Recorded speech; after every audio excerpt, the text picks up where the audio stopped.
The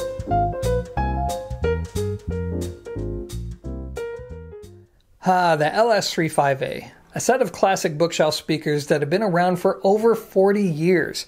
And despite all the advancements in audio tech between then and now, there are still plenty of audiophiles around the world who covet both the look and the unique sound of these speakers.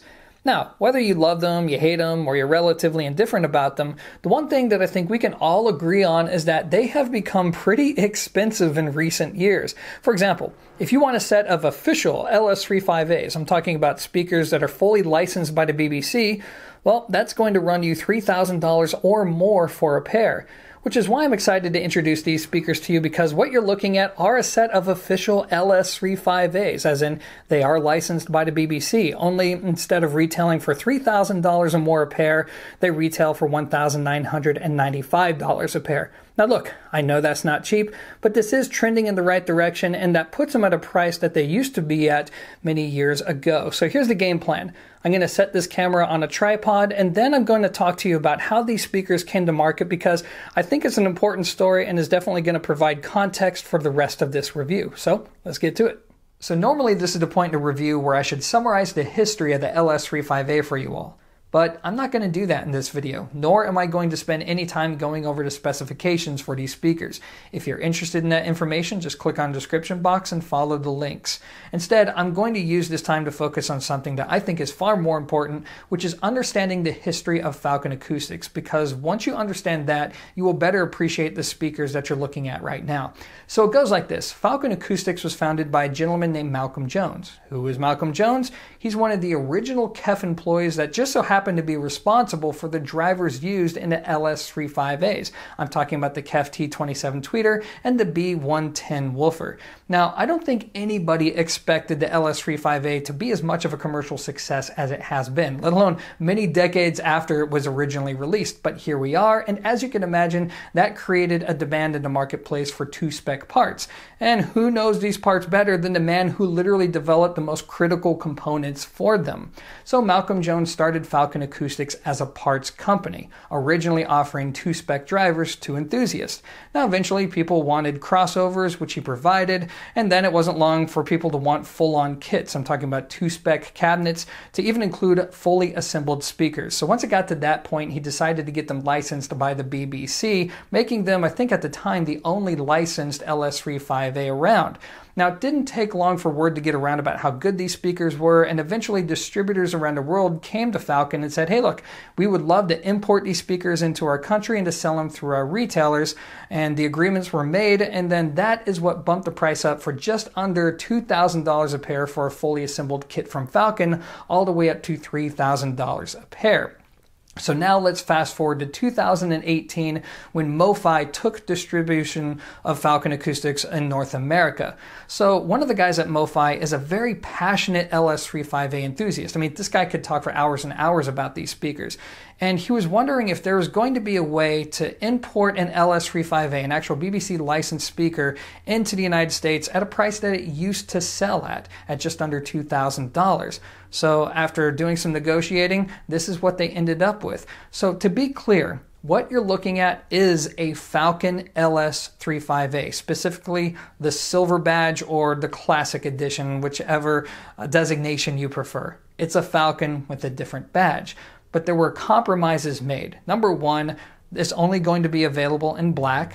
Number two, you can only buy it in North America, meaning that it's only available to people in Canada and the United States and not anywhere else in the world. And then you have to buy it directly from the distributor, directly from MoFi, so you can't audition it first before you buy it.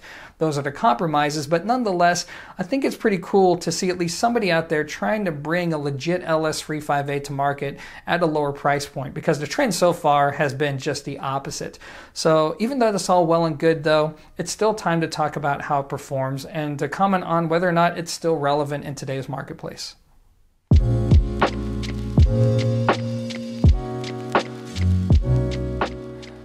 You know, I just realized how difficult it is to describe the sound of the LS3 5A to somebody who's never experienced it before. Because look, I read comments all the time, and it's not uncommon to come across people who immediately recoil whenever an LS3 5A is brought up, let alone reviewed. Because to a lot of people, when you look at a speaker like this, it's difficult to understand the appeal. Because from the outside looking in, what a lot of people see is a box that doesn't exactly look high-end or even well-made. I mean, for God's sakes, I mean, there's exposed Velcro and staples, right? It's a design that's been around for over 40 years. I mean, it just begs the question. Number one, I mean, is this interest just purely based off of heritage and nostalgia? Because after 40 years, you would think that tech has evolved to the point to where you could easily buy a product for this price or less that just runs circles around it in pretty much every way, shape, or form. Which begs the question, if that's the case, then how come people are still interested in this old speaker? How come people still spend many thousands of dollars on it? And in some cases, how come people actually collect them? Well, to those of you who have heard the LS3 especially to those of you who enjoy them, the answer is pretty simple. It's all about the sound. Or I shouldn't say all about it, because look, the heritage is cool, having something that's handmade in the UK, at least in the case of BBC licensed LS3 yeah, that's pretty cool as well, but it really and truly is all about the sound. So let me describe it like this. The MoFi LS3 which again, they're basically Falcons, like all of the speakers, they're built around the mid-range. I mean, that is the heritage of this speaker, with the idea being that if you get a mid-range that sounds natural, particularly when it comes to the recreation of the human voice, then you end up with a very pleasant sounding speaker that you can build from in the treble and the bass and so on and so forth. But why people really like the speaker is that it can sound so pleasant and natural to your ears, even after all these years. So I tell you what, I'm going to try to describe the sound of the MoFi LS3 to you in the way that I have with any other products, and we'll see if it sticks. Okay, so here's the bottom line. The MoFi LS3 is the type of speaker that is not going to give you an objectively neutral frequency response. Instead, it has a very distinct sound to it. And I think when most of you listen to this speaker, what you will notice is that it has a warm and rich sound, particularly within the mid-range and the bass, but then the treble, particularly the lower treble, is going to be tilted up. It's going to be a little bit lively. So the combination is a little speaker that has a little bit of drive to it at the top end. It's going to be very airy and spacious sounding. It'll lay down a wide sound stage, and yet you're going to get this nice natural sounding mid-range. It has good scale to it, good density, and then bass that may not be the quickest bass in the world, but it's satisfyingly full, and it seems to complement a small speaker of this stature. So I think what I want to do now is to dive into details, starting with the treble. So the treble, because it's a little bit tilted up, this is part of the LS3 curve, where there's a little bit of a boost at 1 kilohertz and then another boost in the lower mid-range and upper bass. And what this does is this helps the sound to project a little bit more in a forward way when it comes to treble information, which in turn allows you to effortlessly hear detail while at the same time still remaining relatively smooth to the ears. So that is all well and good. In fact, what I just said is voicing that's now become pretty common in the industry nowadays. But what's special about the MoFis is the tone. In fact, I'm going to borrow from Herb Reicherts' excellent review of the Falcon LS3 here, which, as a reminder, the same thing as the MoFis, because he observed that whenever he listened to an audience clapping at the end of a live performance, a lot of speakers, to include highly regarded, highly resolving speakers, will nonetheless make it sound like the audience is nothing more than just raindrops on top of a roof. Whereas the LS3 they sound more like flesh and bone. It sounds like the real thing. And the net result of that is that you don't have to use your imagination to connect the dots to create more of an authentic sound in your mind, because the speaker is already doing that for you. There's not as much left to the imagination, and it allows you to just create this landscape to where it just sounds more realistic. And I noticed that it doesn't just stop with the noises that human beings make. It's also true with instruments. For example, when I listen to any music that has a guitar playing in it, you know, even more hardcore rock and roll, I notice that with these speakers, I'm focusing a lot less on audiophile adjectives. In fact, I'm not even really paying attention to the sound. In fact, I'm paying more attention to the actual sound of the guitar. Oh man, I wonder what kind of guitar it is. I wonder what kind of amp they're using. And I'm appreciating the musicianship. And that is what makes the speaker so special. And that leads me to the mid-range. The mid-range, as with every LS3 regardless of if it's a Falcon / MoFi or a Harbeth, Sterling, a Graham or Rogers, whatever, this is where they make the reputation, because the way that they render the mid-range, particularly when it comes to the human voice, is incredibly natural. And it's just something you have to experience for yourself. But this is why so many people love these speakers, because you really do have to spend a lot more money. Even though they're not necessarily inexpensive, you still have to spend a lot more money to find something that sounds as natural in the mid-range, while at the same time doing all the other things better than an LS3 5A. And it's, again, it doesn't just stop with the human voice. It's across many aspects of what we listen to, or across many of the instruments that we listen to in our music. So when you listen to, say, a violin or a guitar, you're going to notice this nice natural body of sound to it. It sounds warm, full, and it just kind of has this authentic tone to it. And even if it doesn't always sound the most natural, for example, there is some genres of music out there that appreciate more of a clean, kind of more of a dynamic sound, like, say, electronic music, hip-hop music. Some of that stuff, you know, may sound better with a different type of presentation, but even then, it just sounds pleasing and fun to listen to. And that leads me to the bass. So the bass, let's be clear about it, it's actually pretty strong from a small sealed box. But no, it's not going to rattle doors. It's not going to be visceral in any way. The dynamic output, while it is actually pretty strong for a speaker this size, it's not going to be visceral. In fact, the bass output, this is where it's voiced to be more fun and to compensate for the small size of the speaker. So no, it's not going to be the quickest bass in the world, but it's not going to be slow and sluggish either. There's just going to be a little bit extra to those notes. And personally, I like it. I think it's a lot of fun. And overall, let's see, what else am I missing? Imaging. So the imaging, these speakers may not look like they're able to image well, but believe it or not, they lay down a very wide sound stage. Great focus in between the speakers. You don't really have to work too hard for it.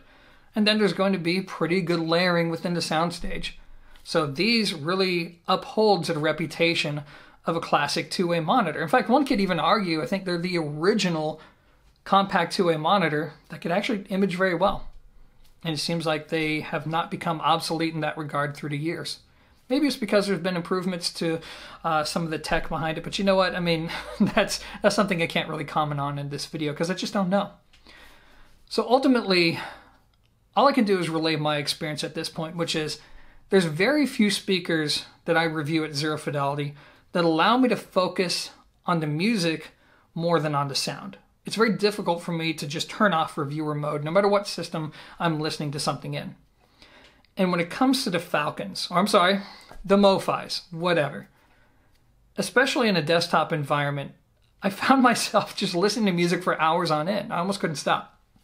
And it wasn't because I was busy evaluating the speakers. Sure, I was doing that, but I was genuinely enjoying myself. And that's something I can't really say about many other products I review here. But still, you know what? It's not perfect. So let's go over some of those imperfections now.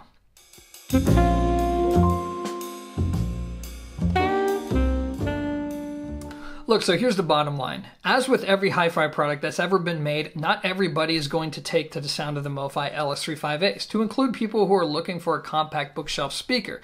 For example, there's going to be some people out there who just want a fuller range presentation. They have a bigger room, they want to listen at louder volumes, and they want bass output to where it feels like you may not even need a subwoofer. And if that's the case, you have the Bacard Audio S400 that will be a better choice than these. And while I feel like these have better overall tone than the Bacards, it's nonetheless something that's going to be up to you to decide. And then you have people who are looking for a completely different sound, in which case there's the KEF R3, just as an example. This has a totally different presentation. It's more about having a sharp top end, about clarity, about having this very clean sound and bass that digs deep. It's very clean and very dynamic.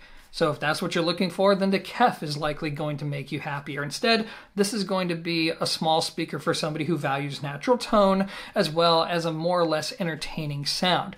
Now beyond that, there are going to be some other compromises that I mentioned in the beginning of this review, which is to get these to the market, to North America for $1,995, compromises had to be made. You can't go audition these at a retailer. They're only available directly from MoFi, so you have to buy direct. And then on top of that, you have no real option when it comes to the finish. The only thing you can buy is black. And if you're outside of North America, then you are really out of luck because they're not going to be available to you. This is only for people who live in Canada and in the United States. Maybe that will change in the future, but for now, that's how it is. So that's going to be it for the caveats. So now, you know what? Why don't we have a little bit of fun? First, I'm going to go over some kind of equipment that I think pairs up well to these speakers. Then I'm going to compare them to the current Falcon LS3 5A gold badges.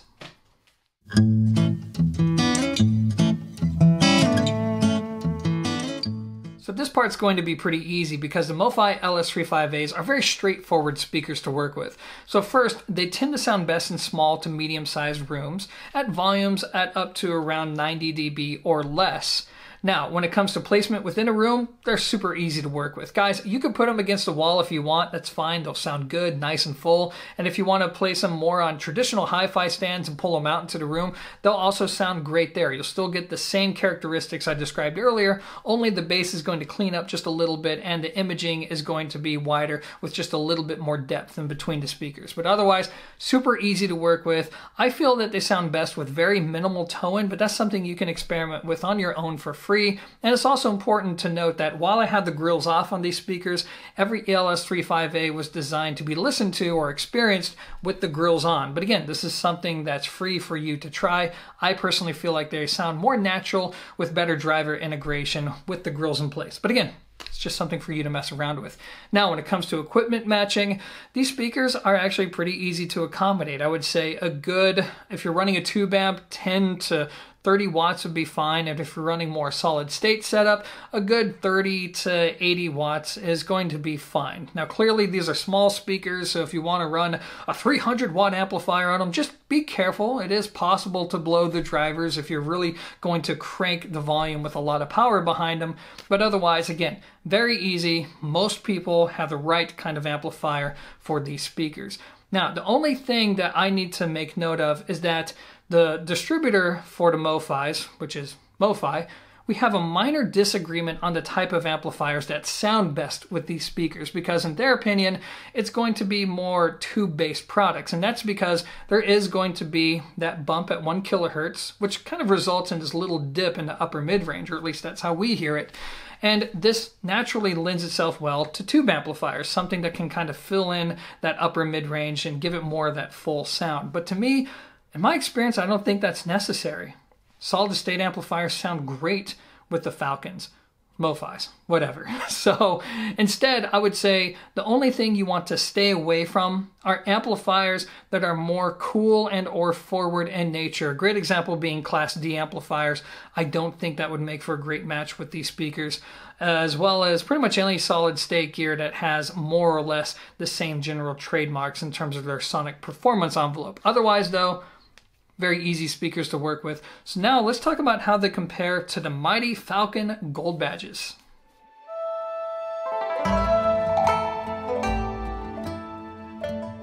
Okay, so here we go, a battle between the Falcons. To the left we have the MoFi edition, and then to the right we have the current production gold badges. So now it's time to answer the question of, okay, well, what is the difference between the two? So first, let's start off with non-performance related differences. Now, as a reminder, the MoFis can only be had in North America. You can only purchase them directly from the distributor. They only come in black, and they carry a price tag of $1,995 US. And it's also important to remind you that, again, they are the classic/silver badge edition. So to the gold badges, those come in a wide variety of wood veneers. You can purchase them in retailers all around the globe, and they carry a price tag of roughly $3,000 US. However, the big difference between both of them is going to be that the gold badges use a different crossover. It uses slightly better parts and is voiced to better replicate the original BBC LS3 5A. And this is before companies like Reicherts and Spender and Harbeth got the license to produce them.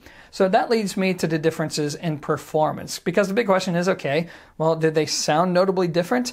And I think the answer is yes, because the gold badges, make no mistake, they still sound like Falcon LS3 5As. They're not that different, but what you're getting is essentially the same presentation, only now it is noticeably cleaner. It's more transparent, top and down, from the treble all the way down to the bass. It's going to be slightly more open and spacious sounding, and notably more dynamic. So going into detail, the top end is going to be cleaner, just a little bit smoother and a little bit more refined by direct comparison to the MoFi edition, or again, just the regular Falcons.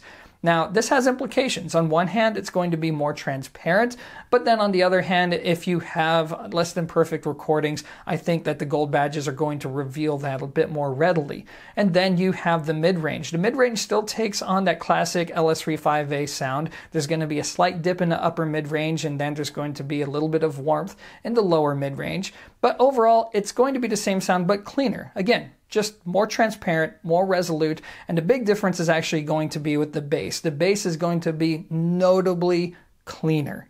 So even though it's still warm, now it's going to be able to keep up with pretty complex passages with ease. And it's also going to be more dynamic. In fact, the entire sound is a little more open, more dynamic, more expressive, and more transparent.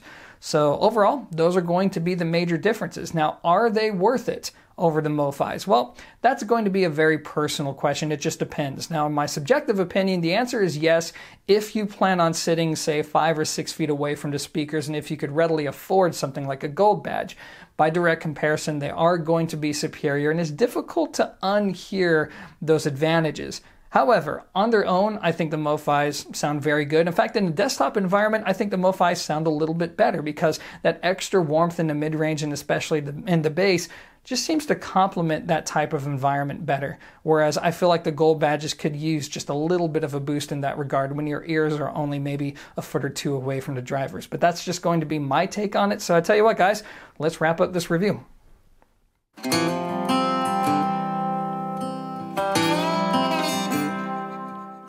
So here's the bottom line. If I did my job well, then that means by now you should know whether or not the MoFi Edition LS3 5As is something that you would be interested in. So in light of that, I am going to end this video on an entirely subjective note. So I don't mind saying that, yes, I really like these speakers. I like the sound of them, but most importantly, I like them because they've done something that very few products that I've reviewed at Zero Fidelity have managed to achieve, which is they were able to take me out of reviewer mode, especially in the desktop environment. Now, I know I didn't speak about it that much in this video, and that's mostly because I know that very few people are going to be buying these for their desktop system because, let's face it, that is a little bougie. But nonetheless, in that environment, it's literally the first speaker I've come across that made me question whether or not I would keep the Harbeth P3s for my own desktop solution. But nonetheless, that's a comparison that I'm going to save for a different video because I know some of you out there are going to be asking me in the comments section, Sean, how do they compare to your Harbeth? How about the sound artist and all that stuff?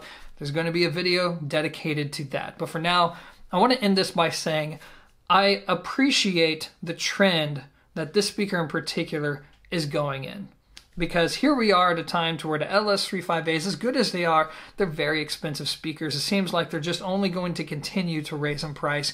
And here we finally have a solution, even if it's only available to those of us in the US and Canada, that is finally more accessible. Yet at the same time still has pretty much that LS3 5A sound. And to me, that's something worth celebrating. And I'm happy that at least some people out there have the option to give them a try at a price that, although not cheap, is definitely a lot more reasonable for what you get. So, having said that, guys, that is my take on the MoFi Edition LS3 5As. Hopefully you enjoyed the video, and I don't actually have anything for you for the bonus section, so this is really it. So, again, thanks for watching, and until next time, peace.